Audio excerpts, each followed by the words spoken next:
It was week one press conference week. As we heard from Kirk Ferentz, we give you the top takeaways of what you need to know for the week one matchup for the Hawkeyes against Albany.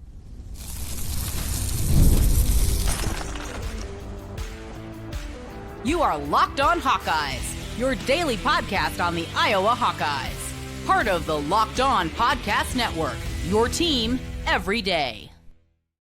Welcome in, I'm Trent Condon, and this is the Locked On Hawkeyes podcast. I've been covering the Hawkeyes for over 20 years on the radio, including currently on the Iowa Sports Radio Network. You can hear me each weekday from noon to 2 talking Hawkeyes and sports with you on the Iowa Sports Radio Network, including KXNO in Des Moines, along with stations in Sioux City, Iowa City, the Quad Cities, and Cedar Rapids. Today's episode is brought to you by Monarch Money.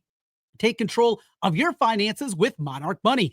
Use code LOCKEDONCollege at monarchmoney.com for 50% off your first year. Well, once again, it has been awarded the best tradition in college football resides in Iowa City. We'll talk about that a little bit later on. John Bohnenkamp was in Iowa City for the Iowa football press conference. We'll talk about the Associated Press writer about what he heard from the players, and we will get into that. But we open things up with the coach side of things as Kirk Ferentz met with the media on Tuesday, and some of the top fold level of things that you need to know as we get ready for week one in the matchup against Albany. So a couple of different directions to go. And I thought some interesting ones. So got to say this at the top. Every single year when it gets to Iowa football, we get to these press conferences.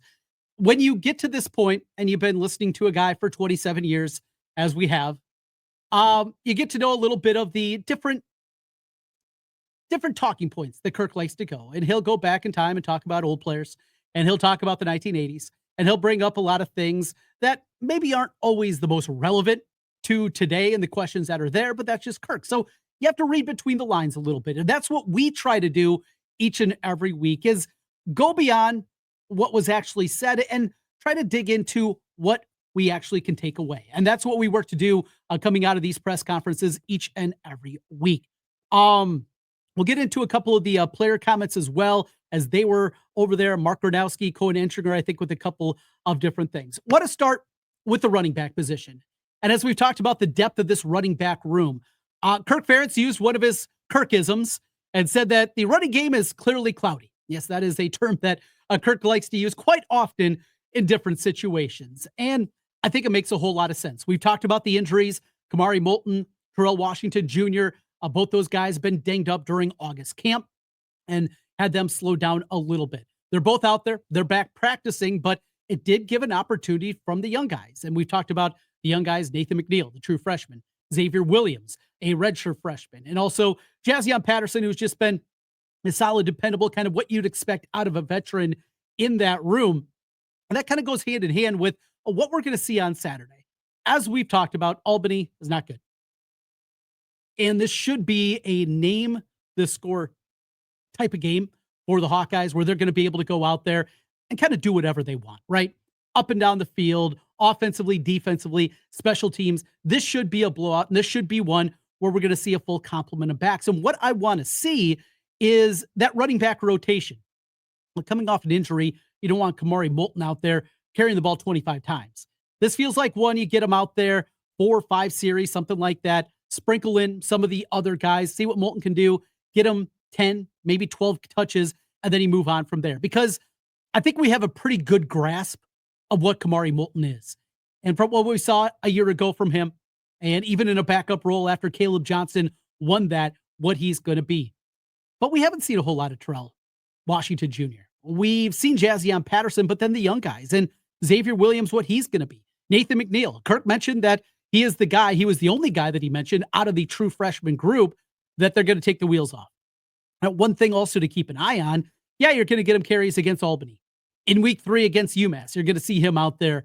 But also remember the redshirt rule. Does it make sense, if you have a healthy running back room, to keep the redshirt on for Nathan McNeil? Or is he just going to be too good to keep off the field? Where does Brevin Dahl also fit into this mix, as he was not listed amongst the 2 deep, along with Nathan McNeil, as they listed 4 running backs there? Where does the speedster out of ADM Adele, where does he fit in to this running back rotation? So I think those are some questions in the running game. And as Kirk said, clearly cloudy is what he did. Another newsworthy object that came out of this one was the long snapper job. It does belong to Ike Spelt. So he did win the long snapping job. He also said, though, that is not one that is finished at this point in time. One of the biggest questions that we've talked about was answered. It will be Trevor Lauck. As we have mentioned here plenty of times over the last 3 weeks on Locked On Hawkeyes, it felt like Trevor Lauck had taken a strong position to be the starter at left tackle for Iowa, and he has done that. Now, we also said that Jack Dotzler is going to play and going to play left tackle. He also mentioned that Jack Dotzler again, and this is the second time we've heard Kirk Ferentz mention that Dotzler's taken a big step forward and had maybe one of the more productive camps that they have had, and made some of the best improvement that they've seen out of this Iowa football team. He's going to be important, going to need him out there, and going to need him be able to hit the ground running also. Lauck, that is big though. And this guy that had tremendous upside, big time accolades coming out of high school. Good to see the young guy winning that job, and hopefully he's able to hit the ground running at left tackle. A couple other notes here, and this is a question that I've had for quite a while, is about Jeremiah Pittman not showing up on the 2 deep. So coming into the offseason, after things wrapped up in January was going before the transfer portal, and I was able to nab a couple of defensive tackles in Jonah Pace and Bryce Hawthorne, is Jeremiah Pittman was anticipated that he was going to be the other starter opposite Aaron Graves at the defensive tackle position. And then when we found out late in the summer that he had undergone surgery, it did sound like he was maybe a little bit late to get into recovery. Maybe took a little bit longer, I think is the way that Kirk phrased it, than they expected. But he's been back out there now for the last week and a half, and sounds like things are going well there.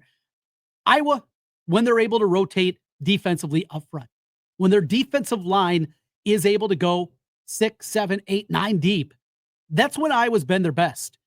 I think you go back, and what always comes back to me is the 2010 season. A very tremendous team, but they didn't have depth. And you go back to that game over in Northwestern. I remember vividly being there and seeing Adrian Claiborne with his hands on his hips as he's running around trying to chase down the Northwestern quarterback all game long. They didn't have the depth. This team now with depth can go to another level. And as I've mentioned before, if this Iowa defense is going to be special, if the Iowa defense is going to step back to what they were maybe the year previous in 2023, this defensive line can't just be good. The Iowa defensive line has to be great. And Jeremiah Pittman being a part of that rotation is going to be a part of that now. And then finally, as we talked about yesterday with the release of the depth chart, the biggest surprise for a lot of people was Sam Phillips listed as a starter over Reese Vanderzee at one of the wide receiver positions. And Kirk talked about his consistency. Sam Phillips, what he's been able to do, being out there all the time, being able to bring it. Mark Gronowski also talked about him. He's playing faster, and for a fast guy, that's pretty exciting. Another part about Sam Phillips, though, we've talked about his speed a ton, is Kirk mentioned he might be back there along with Caden Weechin at the kick returner spot and taking over that role, and thinking the speed that Sam Phillips has along with Weechin, that gets exciting when you're talking about that. A couple other notes for you from the players part of it when they were speaking. Mark Gronowski, he has got off to maybe a slow start when camp began. He's closing that camp, but just listening to Gronowski yesterday, seems like a guy that's hard on himself. Seems like a guy that can get frustrated with himself. He talked about his footwork, slowing things down. And that's the kind of guy that you like. A guy that is going to be hard on himself, doesn't have maybe the arrogance that you saw with the previous quarterback. He's going to be tough on himself because he has big expectations for himself. And I like that. I like that part about Mark Gronowski. And then finally, one more player note, Cohen Entringer. So he said that he didn't know where he was going to start. We kind of laughed. He was listed at 3 different positions, and that's not going to be the case, at least on an individual play, but listed as the backup at cash, starter at one of the safety spots, and then the backup to a Wamp over at free safety. And Cohen said he didn't know where he's going to play. Just found that a little bit interesting. Is he just playing a little coy with us? We'll see coming up on Saturday. John Bohnenkamp, he was there for the Associated Press. We'll get the thoughts of John Bohnenkamp of what he was able to garner, some big Iowa football questions as the man from the Associated Press. John Bohnenkamp joins us next as we continue to break down Iowa football. Week 1 is here. This is Locked On Hawkeyes. Most people can't name all their financial accounts, even what they're worth, whether it's 401ks, properties, or investments. And when you don't have the full picture, you can end up leaving money on the table. That's why there's Monarch Money. It's an all-in-one personal finance tool that brings your entire financial life together in one clean, easy-to-use interface on your laptop or your phone. Monarch is built for people with busy lives. If you've been putting off organizing your finances, Monarch is for you. Monarch does the heavy lifting for you. You can link all your accounts in minutes, see clear data visuals, and get smart categorization of your spending, and finally feel in control of your money without ever having to touch a spreadsheet. As a small business owner, I understand the importance of having things together, and you got money from so many different places. It can be incredibly difficult. Plus, maximizing investments, increasing savings, that is something that we work to do, and Monarch Money has helped my family. Don't let financial opportunity slip through the cracks. Use the code LOCKEDONCollege at monarchmoney.com in your browser for half off your first year. That's 50% off your first year at monarchmoney.com with the code LOCKEDONCollege, monarchmoney.com. Today's episode of Locked On Hawkeyes is also brought to you by FanDuel. The NFL season is almost here, and FanDuel is making sure you're ready for kickoff with a can't-miss offer. Right now, new customers can bet just $5, and if your bet wins, you'll get $300 in bonus bets to use across the app. I love FanDuel, their deep menu, so many betting options that you can find on the FanDuel app. It is so much fun building a same-game parlay or even playing things live as the action is happening. Are you ready to play? Download the FanDuel app and right now, and you can visit FanDuel.com to get started. That's FanDuel.com to place your first $5 bet with FanDuel.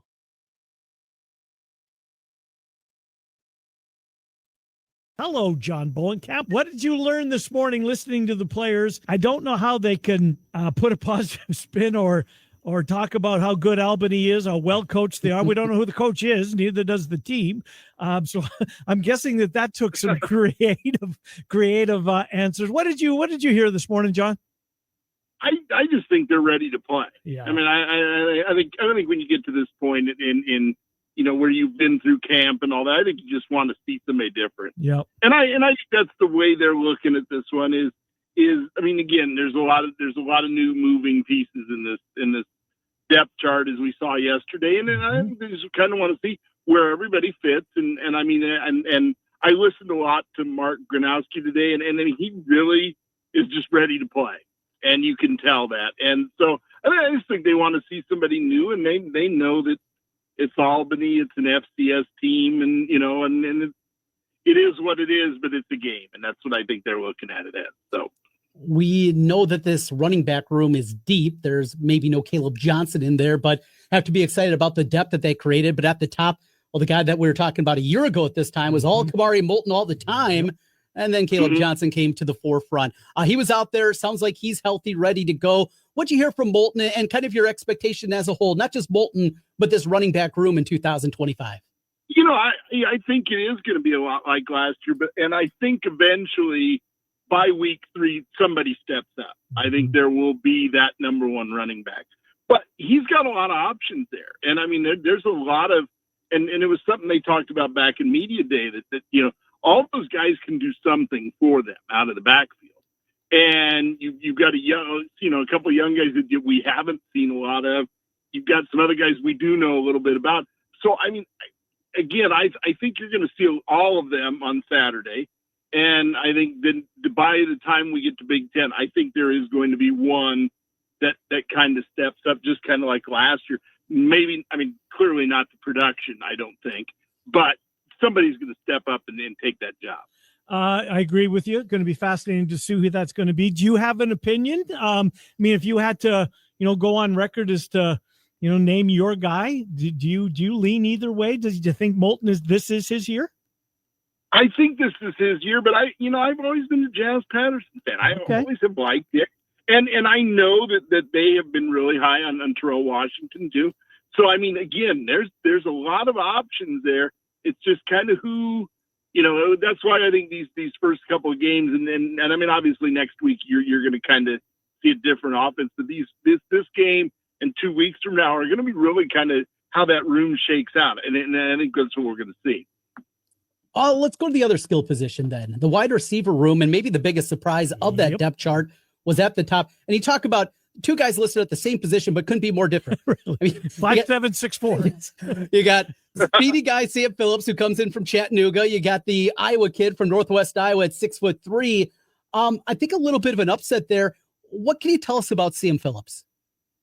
I don't know a whole lot. I mean, like you said, obviously comes from a really good program, experienced player. Which again, this room, when you think back to just a couple of years ago, you had a lot of freshmen back there, and I think when he came here, it was the idea of this is a guy that's caught a lot of passes. This is a guy that's done a lot of really good things at the FCS level.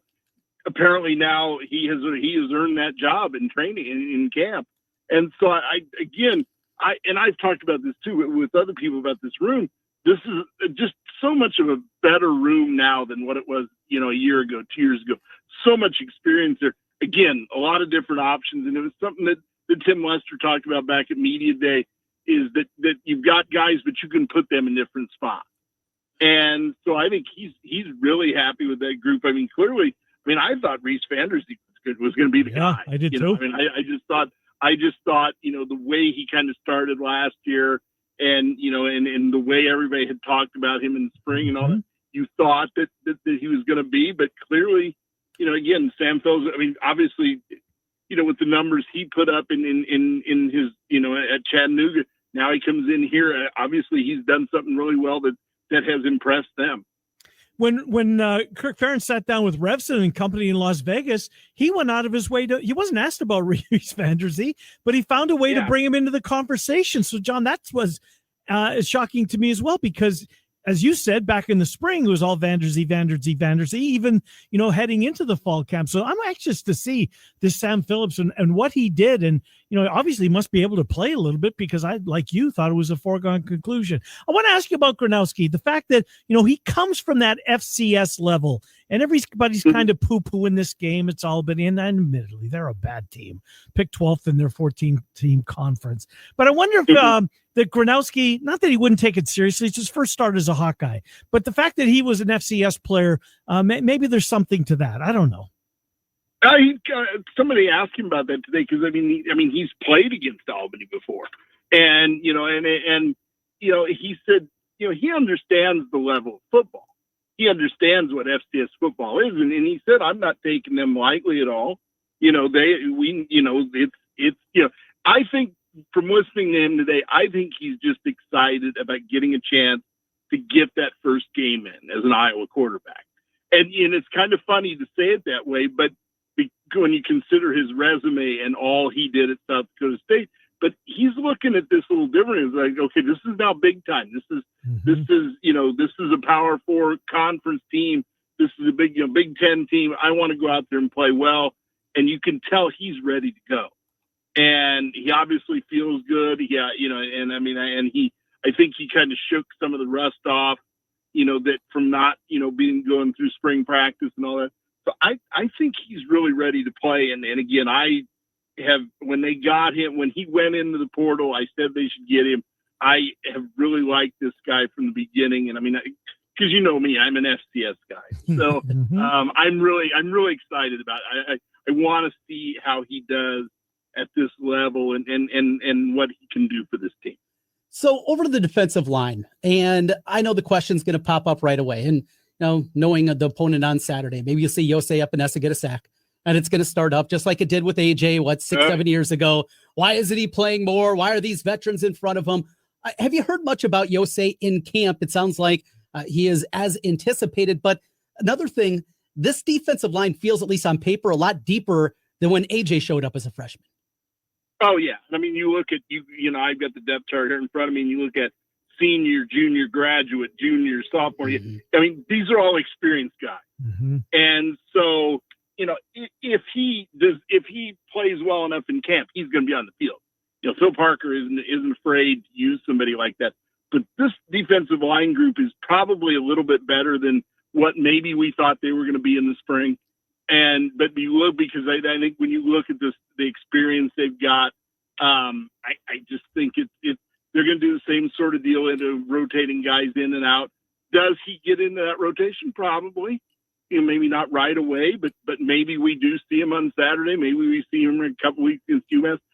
You're going to see him at some point, because I know they have been really high on what he can do. Offensive line set with the exception of left tackle. Is that kind of where we're at?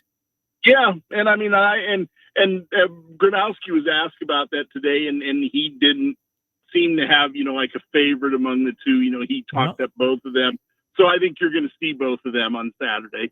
Again, that's a position that works itself out here eventually. But it's just a question of who kind of steps up here in the next couple of weeks. And I guess because I think you see both of them. Do you think it's an advantage the way the schedule sets up here? Albany, they've taken on good FCS teams. Now, against North Dakota State, it didn't go very well, and they escaped against South Dakota State. This Albany team, and though they were a semifinalist 2 years ago, it looks like this program is a lot different. If you could, Jared Verse was on that team. Yes, Jared Verse was on that Albany team that helped lead them to the semifinals. Yeah. And then they got trounced by Mark Gronowski and South Dakota State in those semifinals. Right. If you gave true serum to Kirk and he said you could have an FCS opponent, but one maybe a little bit better than Albany, do you think he'd take it? Or because of the question marks, maybe he's happy having kind of this tomato can in front of him? I think in other years he would have probably liked a tougher game. Mm-hmm. But I'm like you said, there's so many positions that you have options, but you want to see what those options are.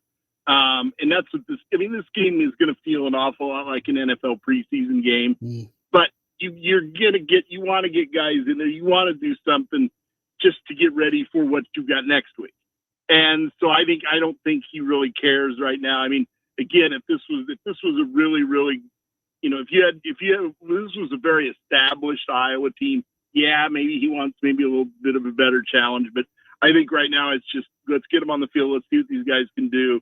And let's build toward week 2. When you listen to Phil Parker over the years, as you have, John, and where I'm going is his linebacker position. And you mentioned earlier all the experience, a grad senior in those 3 spots, and then Cash Lutmer win the job, right? I think he did. Yes. And he's an underclassman, but experience being there. Do you think Parker is confident? Is he in the back of his mind wondering how this is going to work out? I mean, they've had some great players over the last, a half decade longer than that, at that position, and they've been able to plug and play. Is this another example of plug and play once the incumbent has moved on, or is there still some questions in your mind? I don't think he has that many questions in his mind. I don't really have that many questions. I mean, my thing is, in looking at the depth chart, I mean, yeah, there's guys there that now have earned their opportunity. But you've got some guys behind them, some really young guys that redshirted last year that now all of a sudden may start pushing them for playing time. And I think he knows, hey, if what we've got out there now doesn't work, we've got these young guys that are ready to go. But at the same time, I think he knows that this is just these guys have earned their opportunity. And he's gonna roll with them. And from what everybody has said about them, and from what we've seen of them, they're pretty. I mean, this is a pretty good group. They just haven't had a chance to play. Now they're getting a chance to play. Talking season is over. John Bohnenkamp, let's put it on record. No wishy-washy. How are the Hawkeyes going to finish up the year? Because I was going to be a little wishy. No, you were. I'm going to say 9-3. 9-3. I'll say 9-3. 9-3. Yeah, not crazy. Fly over the wind total in Vegas. Yeah, 9-3, and they get either Penn State or Oregon. They beat one of those two at home. Wow. Well, they are at home, and that's the magic. I like them against the Ducks. You do, Trent? I do. Okay. Okay. So I'm going to say 9-3. And they win one of those. And one of their wins is against one of those two teams. Oh, that would be a really good scalp to have, no doubt about it. Good stuff, John Bohnenkamp. Congrats on the blue ribbon. We'll read you from the press box at Kinnick on Saturday and every Saturday, and we'll talk to you throughout the year. Thank you, John. Appreciate you coming on. See you, buddy. Yep. Thanks. Yep. John Bohnenkamp, Associated Press. Big thank you, as always, to John Bohnenkamp for joining us as we take a look at Iowa football from a man on the scene in Iowa City. Well, we have an important request for you right now. Lockdown wants to hear from you. we put together a survey to learn more about our listeners and make your favorite podcast even better. This is your chance to tell us what you like, what you don't, and answer questions about our advertising. Go to lockedonpodcast.com/survey to get started. Everyone who completes a survey will be entered for a chance to win one of 10 $100 Amazon gift cards. Again, that's lockedonpodcast.com/survey, and you can find the link in the show notes. Thanks for helping us out. We continue Locked On Hawkeyes, and one of the best traditions in sports was awarded the best tradition in sports. The Hawkeye Wave in the news when we come back. Locked On Hawkeyes.